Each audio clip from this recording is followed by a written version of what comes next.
Okay, y'all, so I'm gonna show you how to use your button foot if you have one.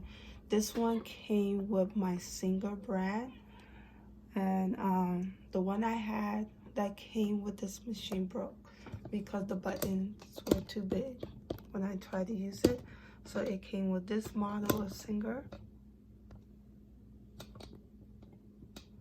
and right now I'm gonna use this machine to demonstrate. Okay, so you just want to make sure it's on normal settings, and right here you want to change it to a zigzag setting right here. Make sure the mine's is on A right here, so you make sure it's on this setting, and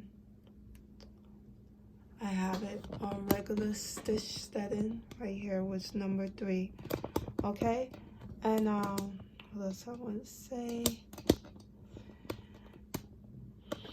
Okay, so I already put my button foot on, and before you start, make sure the feed dog is down, because if it's up, it's gonna move the button and you may break your button, break your needle, and we don't want that. So what I'm gonna do is I'm gonna lower down the feed dog, and when you finish using the button foot, you also want to make sure that you put it back and make sure it's working fine, because sometimes when you change the feed dog position, the machine may act up a little bit. It's not supposed to. So right now, okay, you saw it was up and now it was down, right? So I'm going to show you what I did. I took off this that was with the machine, and I went, let's see if I could get everything in.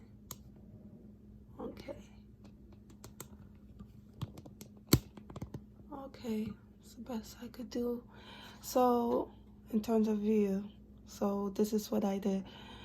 I moved it, it's up now, the feed dog, and I moved it all the way down here. So when I place the buttons, it's not gonna move it.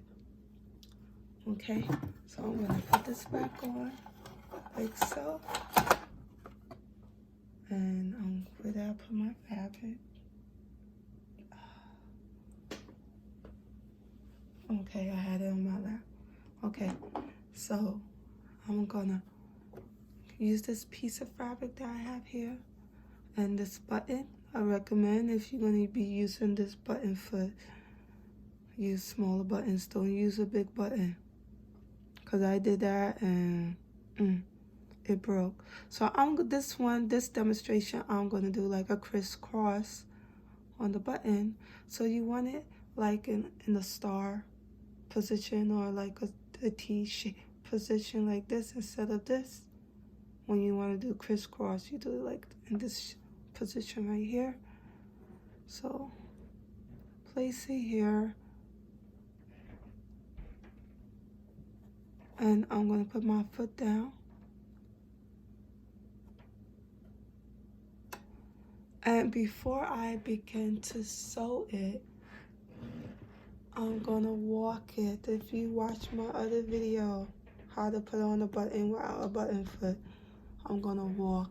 I'm gonna do the same thing. I'm gonna walk the fabric, because I don't want my needle to break, or I don't want my button to break. So I want to make sure it's working and it's in the right place. Okay, so before I begin, I'm gonna walk it. And you know what? You could just walk it. You don't have to use the machine. But I'm gonna do it. And before I press my foot on the pressure foot, I'm gonna make sure the needle is down. And I'm just gonna press it. Hold my fabric and just press it a little bit. Okay, I just did it. And I'm gonna raise up my pressure foot, turn it this way, because I want the cross shape, right? We're going to turn it the other way, just like a cross, because we're doing crisscross. I'll make sure, and before I start on the pressure foot, I'll do the same thing. Make sure the needle's inside the hole, and I'm going to walk it, leave the needle inside, place my fabric down like this, make sure my pressure foot is down, and press so gently on the pressure foot. 2.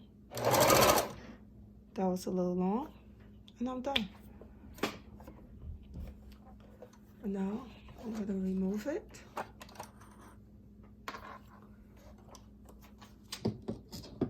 And show you.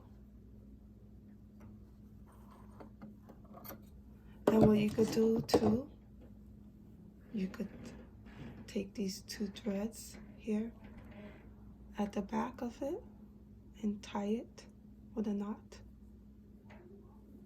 And then you just click off any extra ends.